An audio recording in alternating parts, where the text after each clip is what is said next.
Saudi अरब के शहर जिद्दे में सिंध टीवी नेटवर्क की 16वीं सालगिरह मल्हाई वई। सऊदी में रहंदड़ सिंध से ताल्लुक़ रखंदड़ अब्दुल हमीद जोए, कामरेड तारिक भुरगड़ी, पुनल जोए, मोहम्मद जोए, अली मोहम्मद रिंद और हुसैन जोए तकरीब कोठाए सालगिरह जो केक काटियो। Happy birthday to you. Sindh TV network की सालगिरह तकरीब में सिंधी फनकारन गीत गाए मानुन के जुमाए छड़ियो। ओ सिंध मुझी अमा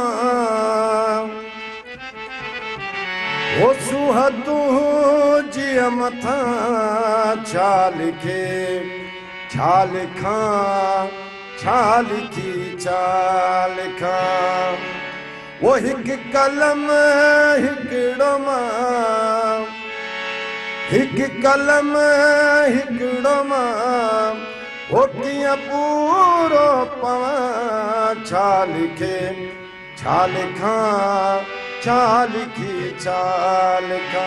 सिंध ते सड़ी तो तोखे आयो को न को हिजाबा मुझ सिंध जा ओ बेरी तोड़े खून जो हिसाबा